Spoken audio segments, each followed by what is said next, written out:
too sleepy. Dr. Parker, you okay? Not you. Okay, so we're going to start. We've got 3 speakers for this afternoon. The first one is going to be by Dr. Wayne Smith, an approach to dealing with major incidents. The second one is by Dr. Aziz Parker, and lastly will be from our international guest, Professor Mahdi. I'm going to introduce our first speaker.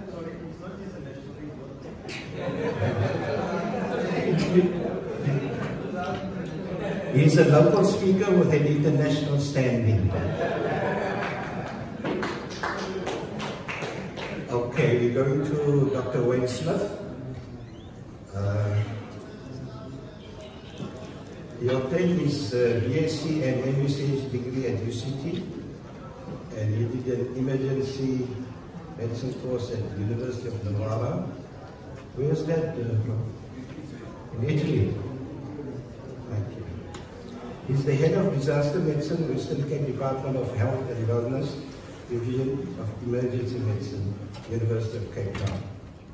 He has been involved with emergency medical services for the last 30 years, and I'm sure most of us know him who are in Cape Town. He has attended and presented numerous courses in disaster management, both locally and internationally. At present, he convenes the disaster medicine course for the fellowship in emergency medicine. He has also completed training in dealing with chemical, biological, and nuclear agents in the United States.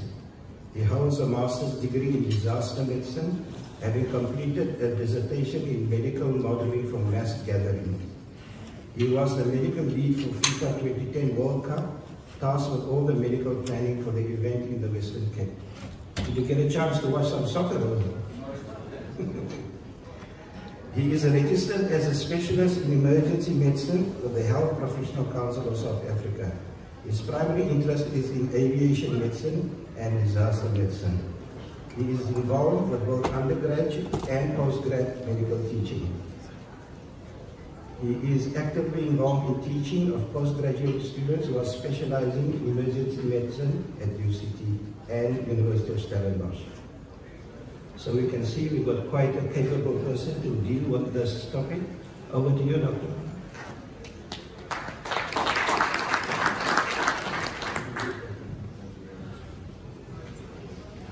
Good afternoon, everybody, and thank you to the event organizers for inviting me through. So what I'm wanting to do is to talk about an approach to major incidents, and in the Western Cape we have had enough of them. It just seems to be getting progressively worse. So I just want to give an approach and to really reach out to everybody to say that a response to a major incident is everybody's business. It's not just about red lights and all the professionals responding. I will be reflecting on an experience in George with the building that collapsed there. I was tackled by a student earlier on who said, is it going to be the same talk that I gave for them? No, it's not. But one of the slides will be there. So there's no conflict of interest from my side to declare. And I'm wanting to say this slide is about too much, too little, and then some. So we've had too much water, and then we'll go back to a couple of years ago, day 0, no water. Can you believe Eskom? No power, and now I'm hearing too much power. And do an audit of the preparedness of the country and all the hospitals and emergency services where it comes to major incidents or disaster response. And it was when we went out through the country, it was indeed scary. Some hospitals had plans, some had no plans. There's a hospital in the Western Cape which will remain unnamed, that their plan said that if you are attacked, this is in 2007, if there's an attack by the communists, then you pick up the red phone, and that will get you directly through to the Director General. Which basically tells me that plan probably hasn't been changed, even looked at, since 1960s. So utilizing the legacy of the World Cup, we said we need to do something differently. And the something differently was to bring in an internationally accredited course called MIMS, which stands for Major Incident Medical Management and Support. Bring it in and then roll it out through the whole country. And I'm not sure really what's happening in the other provinces, but in this province, we continue training almost every week, we continue the auditing plans, we continue to do exercises and work together, and it's fantastic to be involved in the undergraduate where we're actually getting the medical students to be up to speed with what is happening. The nursing colleges are now part of the process. So why is it important to look at the medical students? Well, they're the future, but when we needed a call centre, remember right at the beginning of COVID, the National Department of Health said we're going to open a countrywide call centre. And anybody who's got any questions, phone the national number. The national number lasted less than 24 hours and it collapsed. So the minister, local MEC asked, can we do something? I said, absolutely. We had the stuff. We had the system. So the stuff was a call centre which manages a planned disaster every year called the Argus Cycle Tour. So all that equipment, all the IT, all the mapping, all the boards, that's all there. The system is in place, but we didn't have the staff. So we contacted the universities, because the universities were closed, and the medical students who had done the training with us manned that call centre for the duration. So they were the first contact with the public.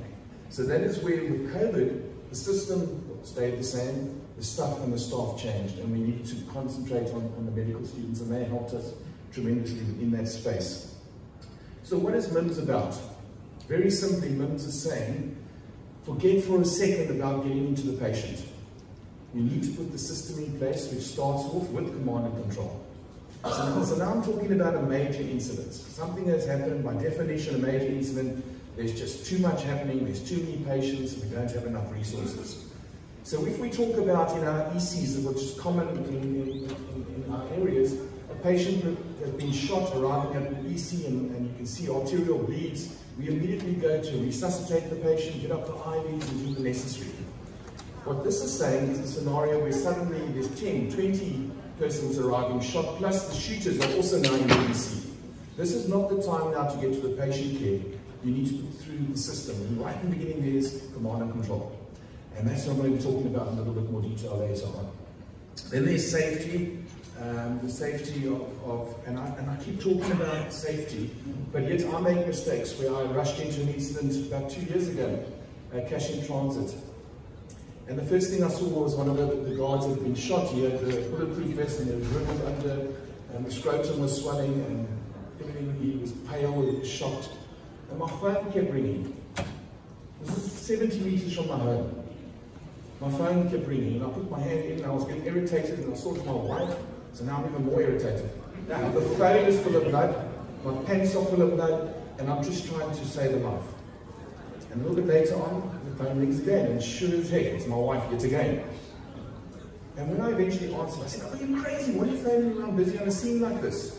And she said, "Well, the shooter's still around." I didn't have a clue. Because I went straight in to the treatment component, without thinking about getting the systems in place and safety. And safety as well, 3 S's for safety. Number 1 is self. Number 2 is the scene, and number 3 only is the patient. Okay? Sometimes we rush in, and that's when we get ourselves into a lot of trouble.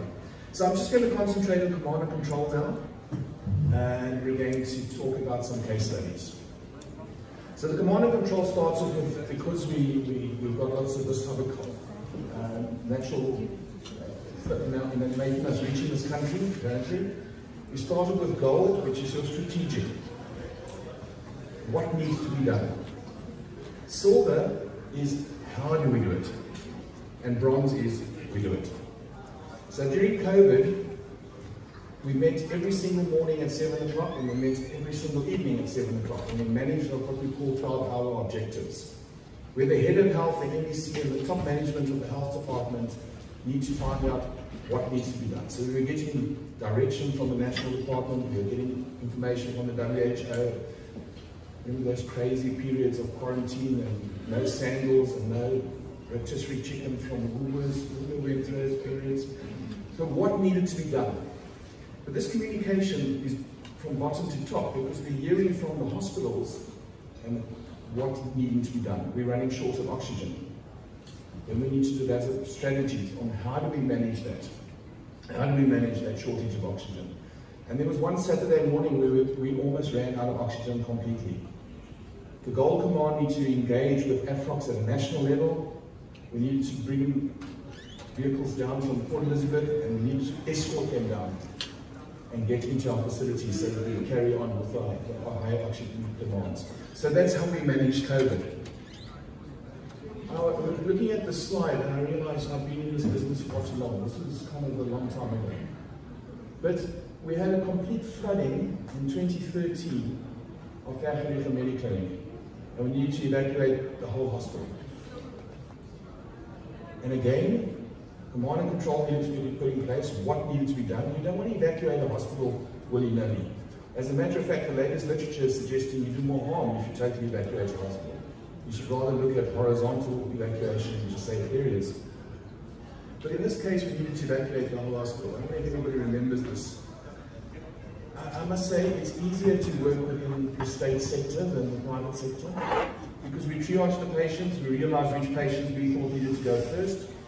But then the surgeons that are in private with patients, they tell us, no, their patient must go first. And then obstetrician arrives, no, their patient must go first. And so it happened. So we needed to work together as a team. We're working in the private sector in this particular case. 127 patients were evacuated, utilizing exactly the same system. Our Provincial Health Operations Centre was the Gold Command. So what needed to be done, how we going to do it, EMS, Mediclinic, the fire service, the NSRI, disaster management, all working together. All working together. As soon as we start doing fractured responses, things start falling apart. Okay? So everybody is together. So why is that training important? So when we did the training on LIMS, we trained the military health services of our country, we trained the private sector, EMS, as well as the hospital grouping and all the provincial sectors. So everybody's working onto the same system. Okay? And then bronze was activated in all the hospitals because now they needed to pick up the patient load. Wasn't foreign. Some of you may remember this one that happened, the IMASA fires, which happened in 2017. I remember we'd just gone through a massive storm in Cape Town the day before, and that evening, and we had set up a meeting with the then Premier, Helen Ziller, to advise her that maybe it's a good idea to close the schools. And she was very anti that. And she kind of said to myself and Colin Dylan, the head of disaster management, if you guys are wrong, you'll be in my office and there'll be trouble tomorrow. So at 3 o'clock when we had got feedback that the school's roofs had broken off that morning and the schools had been damaged, we almost went outside to do a rain dance. We were so pleased that our jobs are still going to be fine. But while this was happening in Cape Town, there were massive fires that was happening in George. Right? So we needed to evacuate all the patients in the Knysna Hospital. So if we think about that command structure, the hospital manager is not going to make the decision on his own unless there's a catastrophic fire. He needs to get the buy-in from the head of health, he needs to get the buy-in from the MEC, but more importantly, he needs to engage with the private sector because the patient's going to go to the private sector. Okay? So that's the the state hospital in Knysna, the wind direction. I'll show you now why we needed to evacuate. It wasn't that there was a risk of the fire destroying the hospital. We couldn't shelter in place anymore. In other words, everything they'd done to keep the smoke out was now not working and we needed to evacuate the whole hospital. Well, that's great. Where to? It's not as if hospitals are sitting vacant waiting for our patients. So this slide shows you the problem, the wind direction and the smoke coming in and the whole... This is a picture taken from the helicopter which we brought in from Oudtshoorn. The Gold Command made the decision because we had video footage that was telling us what was happening. What was happening with the fire? The fire department was with us. People were communicating, so the decision was made as a collective. But again, where do we take those patients? Oops, sorry. That's the helicopter flying around. So I noticed a couple of people dozing off here, so that's what I always do. I just get everybody up and running.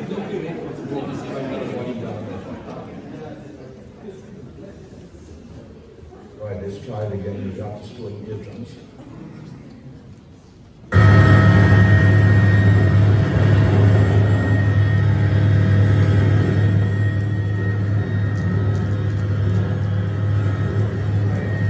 So what you can see is full active fire, the smoke coming in the direction of the hospital.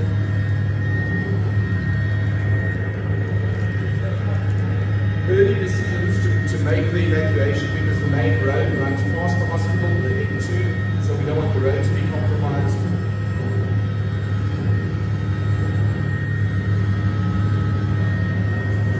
And the rest is just going to be the destruction that happened there. But where to? Where to? So the military health services and the South African military became our partners. The Lurie Sports Centre in IMASA, and this is not a word of a lie, the squash court 1 was the male ward, squash court 2 was the female ward, 3 was pediatrics. The pub and the kitchen was converted to be a kitchen for the patients. So we transferred a sports centre into a clinical space. Again, not enough, so the military assisted us and we put in ICU capabilities and we moved patients to other hospitals. So if we think about that command and control, buy-in from the MEC, buy-in from the head of health, buy-in from the leads from the private facilities, but commons was a problem. A complete lack of infrastructure, everything went down. So no telecom, no cell phone networks.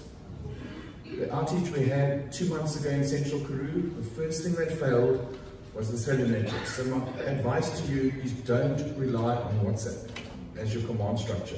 A lot of people are doing that. It doesn't work. It doesn't work. So again, thank you to Sepp Blatter and FIFA. Remember, there's a whole lot of money that disappeared. It wasn't me. The money that we got, we purchased 2 new helicopters, so we upgraded them, and we upgraded this bus, our command vehicle. And you can see there's a satellite link. And that link then follows the satellite and all the digital communication to keep the hospital functional, getting patient records, etc., is via that. You just got to watch the cruise because sometimes the satellite flicks over to Netflix and then you have to just bring it quietly back again. Okay, but utilizing again the tournament to bring in MIMS, to upgrade our systems, to work together as partners, and to be able to put something like this in place. So for the Knysna fire, this is what it looked like. Right, command and control, again our Provincial Health Operations Centre, South African Military Services, disaster management, patients moved to the private sector, the municipality had to give permission. So what needed to be done, how do we do it, and then do it, including triage at the various facilities as patients were being moved. So total evacuation of the facility in a controlled manner with everybody working together. Very, very important. Do you remember this? Yeah, we all remember this. This is the once I felt vulnerable. Because normally I think we can control most things. We can divert things, we can move things, we can move people away. But when there's no water, it's a little bit more difficult. The good news here is we had a warning it's going to happen. And you can see on the next slide is where our range should have been is on the black. So the black tracing is where the range should have been, and over the years where the rains were and where we were at this moment in time. How do we keep health systems functioning without water? So we had to go through and make those difficult decisions.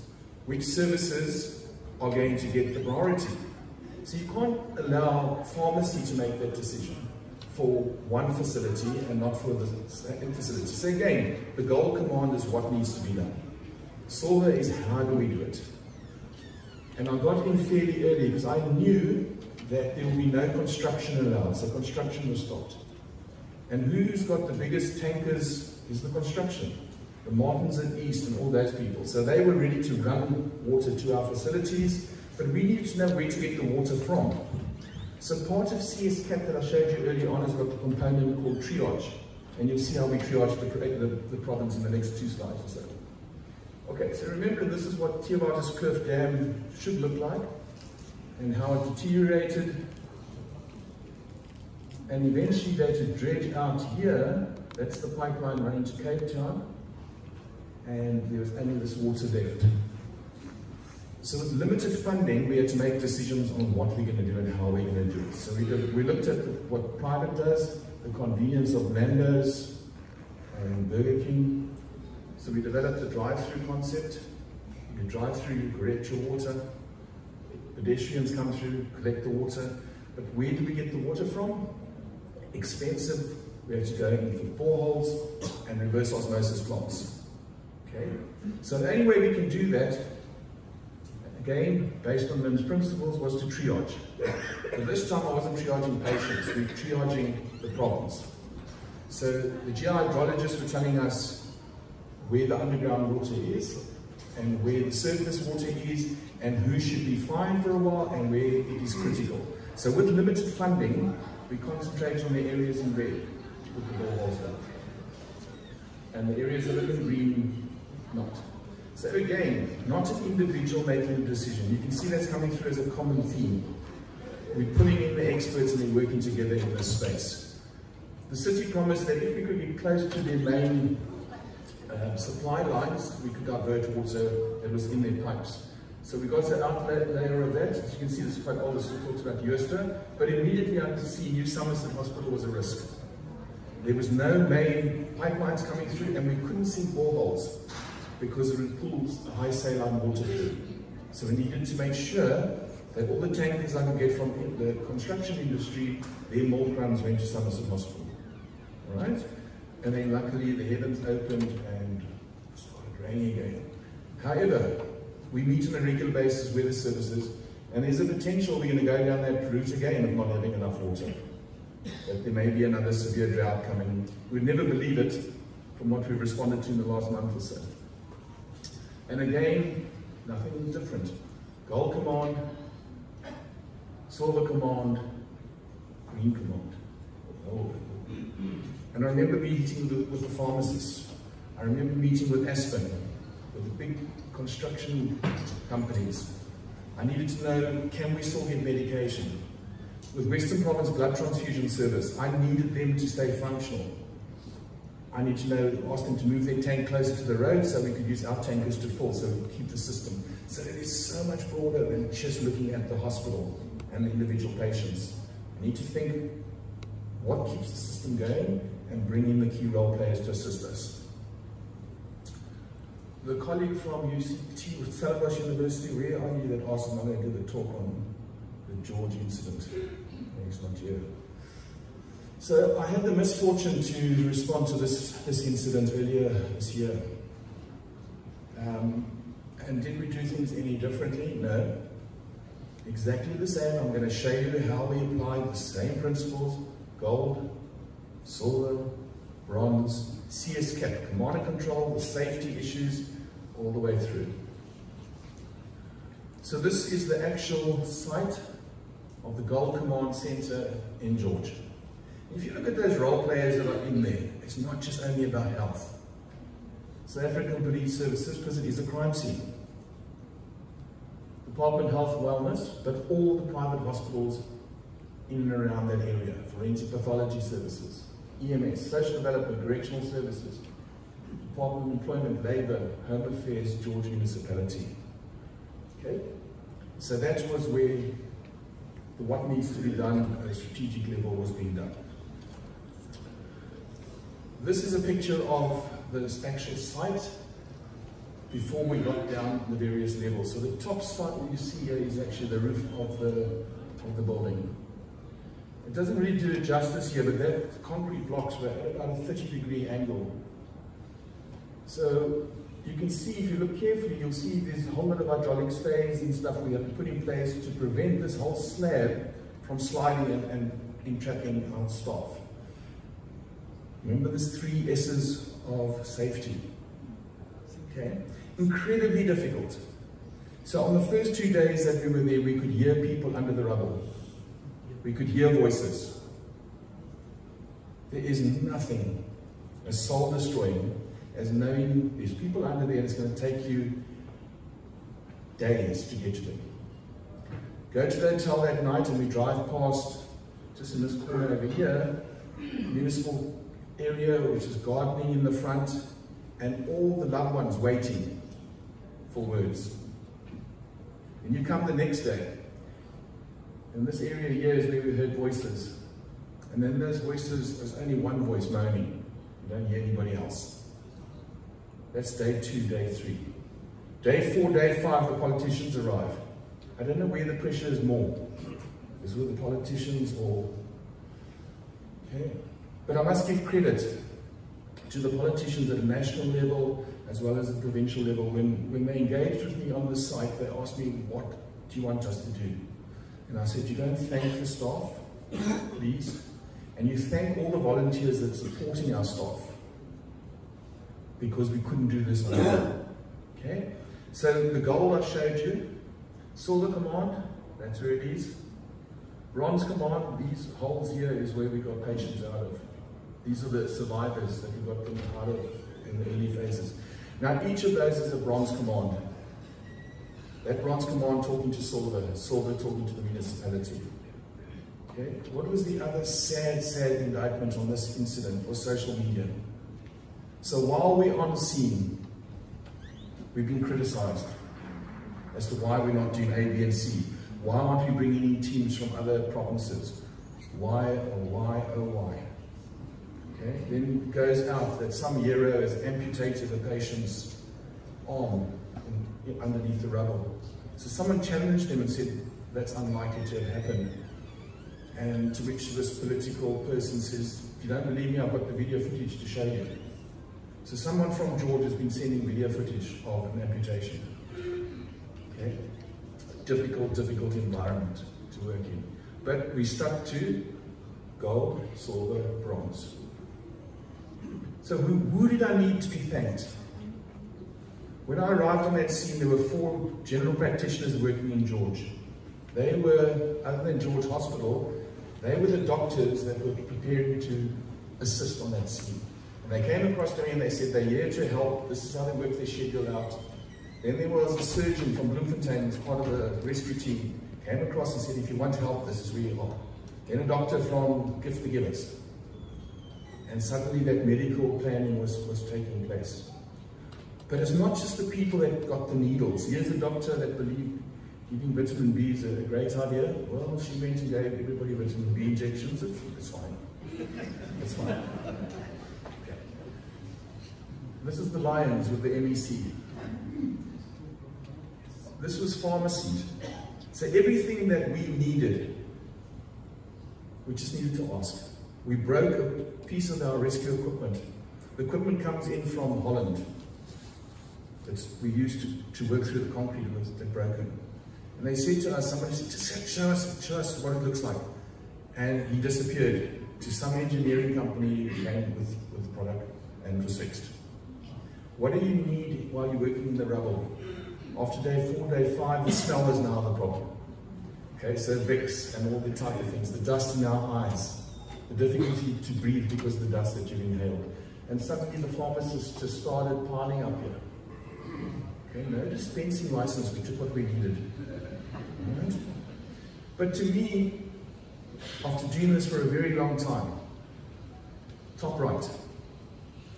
Top right represents the 2nd floor on the district health office in George. And it was just to get away from the site for a period of time. Physiotherapists were available because when you're working, bending over for hours, you kind of come up walking like that because everything's in spasm and stuff. So the physios were there. But most importantly, the counsellors were there. And staff could go there and they could talk to counsellors. Our very tough rescue personnel that I call the watermelon boys because they walk around like this, they swagger to them, were in tears.